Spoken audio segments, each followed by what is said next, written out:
okutuusa obutali bumativu bwange akukyabadde ku Lwokutaano okulaba nga omuntu ayawangudde nga buli muntu akimanyi era nga kyeraga lwatu ne bamala omulangirira ate ne bamala ne bakyusa ne balangiriramu omulala.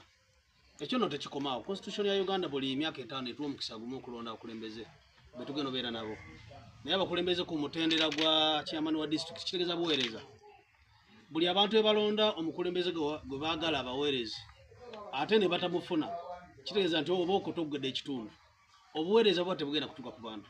So nze nga Kiwanuka Suleiman nga ndi omu ne bakulembeze bannange tuvumirira bise kuvumira naye nze ng'omusajja omuyivu nkimanyi bulungi nti returning officer abantu abo yabakubye omupiira kubanga we yalangiridde ebyasoose bwe yakomyewo okulangira teyakoze objection teyasaze Zambia yakoze eki byasoose kitegeeza byasoose biri valid. Nze nkimanyi bulungi ng'omuyivu nga muganda wange ono munnamateeka ensonga ndoza jagisensula bulungi bw'aba teyakoze objection kitegeeza n'ebiri byasoose olangira byasigade biri standing. Naye nze kyenjagala okusimbako essira nti buli bwe tubeera n'abakulembeze be tutaalonda mu bitundu byaffe ku mitendera gy'aba chairman wa LC5 oba ne bakansalazi kati nga mwanyinazi abantu n'obawo omukulembeze nga si be bamulunzi n'obuweereza bwa tebujja kutuuka. So amagombe bitundu bikulaakulana birina abakulembeze abalungi. Ebbanga lyetumala nga tulina abakulembeze abatwekakaatiseeko bwekakatisi obukulembeze tebujja kutuuka. Nsonga ey'okubiri njala okubiriza abantu twalabye mu kalulu ka chairman turnoff was very low. Abantu badde batono era abamu nga batukubira amasimu nga baddemu amaanyi kama afe betulonda si bakola ki si be balangirira.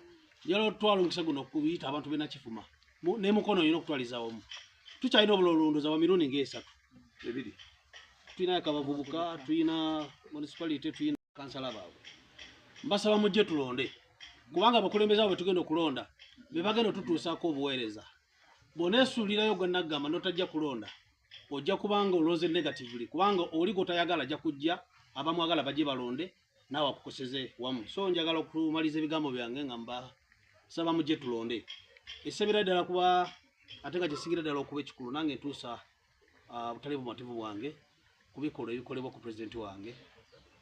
Nyanange njagala obategeeza nti bwe temwagala okulonda kubeeyo mukujeewo tubalinde mufe muveewo then naffe tujje twesimbeyo kubanga singa oteekawo okulonda abantu ne balonda omuntu gwe baagala ate n'omuyisanga atali mukulembeze n'omukolanga bw'oyagala tutegereze eddala l'omuntu okulonda tekola ki tekuliwo tujja gumiikiriza.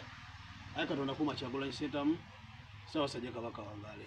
Yoshila OMP gwe balonze wiiki ewedde nange njagala kutumbula eddoboozi lyange oba okwongera eddoboozi lyange ku bigenda mu maaso mu mukono naddala ekibba obululu buno twajja tubagamba tukanoonye tukalonde tukakuume.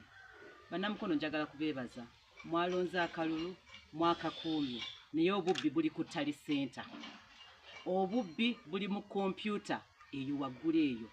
Naye njagala kwebaza bannamawulire abali wano kubanga muzze okukwata recording nga tubabuulira ekituufu ekiriwo. Obutabalaamu balonzi maanyi abalonzi balonze naye obubbi buli ku ttali senta. Awo nno bwe nzija ne ŋŋamba Justice Byabakama tukwetaaga okwate mu nsonga eno eya mukono kubanga obubbi bwabadde tukutuku bubbi kondo.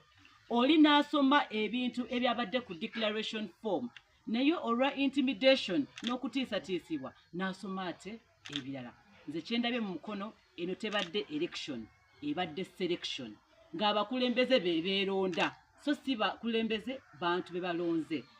Ndabye democracy ng'efudde mu Mukono district naddala ku kalulu ka LC5 ne bakansalazi abali ku district. Abakansalazi baanoonya akalulu ebintu biri mu lwatu balina rekodi naye ebibagenda ne bakuutiriza eyo unfairness eyabaddewo ku Lwokutaano nti bali bo abaagala okweronda ne babeera ne access eri mu tali center munda ne candidate waffe Honorable Muyanja tiyasobodde na kuyingirayo kugenda ku countering nga kibadde kigenda mu maaso. Olabira ddala the ground is not leveled. Kali tekaabadde kalulu nga bo balyoke bakakateko abakulembeze abatali b'abantu. Kye tutagenda kukkiriza Justice Byabakama ensonga tugenda zikuleetera ebbaluwa yange eri mu kkubo buli kimu mbadde nkubira essimu tokwata naye nja kunoonya wonna wooli paka bwe tunaafuna obwenkanya nga bakansalazi baffe bafunye obwenkanya ne district chairperson waffe afunye obwenkanya. Njagala okutuusa okusasira kwange eri First Lady Ekyobukisa namulabyeko jjo awonye, abasawo bamukozeeko bulungi, naye ekyo ekikolwa kibi nnyo. Mwagala kutiisatiisa bantu. Omuntu atali mu politics, omuntu abadde ewuwe n'akubuuza bubuuza nti nookola ki ewange, gwe n'omwambula. Nze ng'omukyala sisobola kusirika, nina okwogera n'envumirira bino ebintu ebigenda mu maaso. Nera nkowola abakyala bannange, tetusirika ng'ebikolwa bino bikola ki bigenda mu maaso, kubanga bw'osirika kijja kujja ewuwo. N'olwekyo ffenna twogere lumu, tulwanise bino ebintu eby'effujjo ebigenda mu maaso. Awo neesaba n'aba security bannange, tubasaba aba security, ensonga zino tubeere benkanya bannange.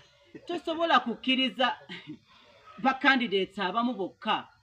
Candidate ono abeera participant, abeera kwegamba sikitegeera.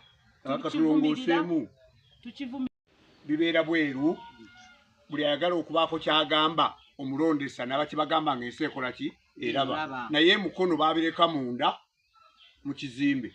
Mwabazza bakuleiminga obululu mubeera eno nga abalaba TV zino zitulabirako Arsenal ne Man U. N'olwekyo tulowooza nti bafulumye ekintu ku lwokubiri, emmeeza baziteeke wali ebweru, baawule kuba balina security ekola ki emala. Tubirabye Kampala, tubirabye ewala, naye mwe ne mwekweka mu kazimbe munda. Kati bano gye baavudde Emmanuel Nalemu n'omusirikale we ono omuganza omujaasi n'abalala baladdisa okuyingira, bo bayingidde eri beggalidde essaawa emu n'ekitundu n'okugamba gakondo gano. Naye Mukama alina baatwala, naye obaaga agatwala ddi. Mukama naye aligatwala. Mukama oligatwala. Mukama oligatwala. Kyetusaba ne famire zaabo nazo zirimanya nti abantu bano bakolimire, ng'abantu abo obatutte ne bawulira essanyu eriribeera mu nsi, ng'abantu bazina mazina nti bano bayinza okufa, bano bayinza okukola bwe bati, kubanga okujooga okulifaana bwe kutyo tekukkirizibwa. Naye komisioni efulumye tebo zonna zibeere bweru wali ku lubalaza lwabwe, basome ebintu, abantu basobole agenda okubatuukira batuukire ng'ensi ekola ki eraba. So si kugayira mu ka office nga bwe baakoze. Abaana ba NUP oba abaana ba opposition tubasaba ekikola kino bannange. Abaana bano tebalina misango, abaana bali mu kutiisatiisibwa. Tubasaba bannange abakuuma ddembe, bano abaana tebalina misango, mubaleke bagende bakole emirimu gyabwe. After all kye mwabadde mwagala mwakifunye. Akwatidde NUP flag okukiikirira eggombolola y'e Nama. Nze njagala kwebaza abantu b'e Nama okulonda, kubanga batulonze bulungi era obuwanguzi ne tubukola ki ne tubutwala. Naye njagala kwewuunya Electoral Commission okulangirira ekintu ekitabadde kituufu. Ate erudda nze n'ensekamu, kubanga bwe mba muwuliriza engeri gye balangiriddemu akalulu ka Woman District Councillor Nama Sub County, yayogedde ekituufu kyennyini buli candidate kye yakoze kye yafunye, era n'alaga nti nze nina obululu obusinga obungi. Ate bwe yatuuse okudeclaringa, ate n'agamba I declare Namagembe NRM party. Bannamawulire simanyi oba kakantu mwakanootinze, naye nze nabadde obulungi nga mpuliriza buli kintu. Kwegamba nabadde niize kusituka agenda kusoma nze NUP nga bw'asomye tale sheet ng'eraga nti nze nkoze nze mpangudde. Kalaga obwo obutali bwenkanya tubuvumirira, era nze nga kansala w'e Nama abantu gwe bansazeewo okulonda mbakiikirire, ngenda kulwana bwezizingirire paka ng'obuwanguzi bwange maze okubufuna. Kubanga twabadde tulikodinga n'okulikodinga, omukyalo oyo nga buli kyasoma nga bitalinga bulungi n'e Nama byebadde ekoze byabadde eronze. Ebya kansala omwami byatalinze bulungi, tewaliwo wabaddewo kyewuunyisa nti tebikola tebikwatagana. Naye bwe yatuuse ku kyange Mavunikire Church of Uganda mu Mpoma Parish, n'asoma 401 n'agiwa ONRM, ate nze n'ampa 39, nasitukiddewo genda okwemulugunya. Naye kyannaku nnyo omukyalo oyo ow'Electoral Commission yamaze n'atutegeeza nti ye talina budde buddawa mabega. Nenkyewunya nnyo era n'agamba DR form yo gitwale siddawa mabega naye candidate azze okwemulugunya ne DR form avuunikire Church of Uganda yalaze nti omukyalo oli yansinza akalulu kamu she got a 59 nenfuna 58 Mpoma parish naye kaakati bw'oba tosobola kuwulira kwemulugunya kwa candidate n'omutegeeza nti siina budde buddayo mabega kati yabadde ataalinga ki nze bannaye siri musanyufu olw'ekikolwa ekyo ekyabaddewo abakuumi b'eddembe kyonna kyekiri ku ssaawa y'okutandika okulangirira twabadde very peaceful lwaki babadde baleeta abamagye okussaawo olugo nekyeyamanyi waffe nga tasobola ku accessinga munda omuntu eyabadde amaze okulangirirwa ffenna twabadde tugoberera baataddewo screening nga tulemu bwe bayingidde ne screen yakoze eki yavuddeko ne tubeera nti tukyasobola kugoberera bintu bya chairman waffe gwe twalonze obulungi kale nze ngumi abalonzi baffe nti tugenda kufuba okulaba ng'obuwanguzi bwaffe butuddira bagende balonde obululu obukoze eki obusigadde kuba obuwanguzi obwo tukyabwetaaga nga edekukati tuliyambala engulezi masamasa olutalo nga luwedde tuliyambala engule tulizimba Uganda empya. People power. Our power. People power. NUP. Everywhere. Everywhere. NUP. Kunga mkono kunga. Kunga NUP kunga. Kunga umbrella kunga. Kunga mwenamugende mulonde kunga. Kunga municipality yaffe kunga. Kananga mweta ndio kumaka ulukunga. Kunga namakunga. Kunga champisi kunga. Kunga karo kunga. Kunga mkono yonna mugende mulonde kunga. Sawa sija kwa Uganda wangali. Captain Muganza Regan. He attacked the premises of Electoral Commission last night and tried to break the padlocks. He broke actually some of them. They inserted ballots in favor of Chibule. We reported this matter to the Secretary Electoral Commission. The returning officer's number was off. DPC came into action. They ran away. And as we talk now, we don't know now the stake at the Electoral Commission. We wanted to bring the country on notice, and we call upon our people to still remain peaceful. We are not calling about anybody to start demonstrating. We are first taking all avenues possible to ensure that we sit with all the security organs for peace to prevail in this district. We distance ourselves from security officials who are saying that we are calling upon people to start demonstrating and to burn tires so that they can slam on us offenses and cases of terrorism.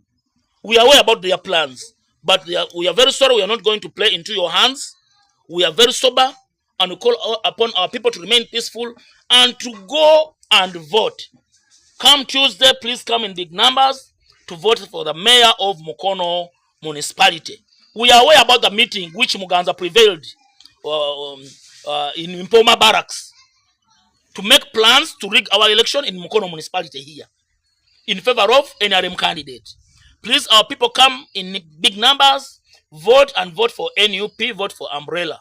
Even when it comes to fourth, come in big numbers to vote NUP in Nama, in Champisi, in all our councillors and in all sub-counties. Please come in big numbers so that we can sweep NRM once and for all, especially when we are going for 26th day.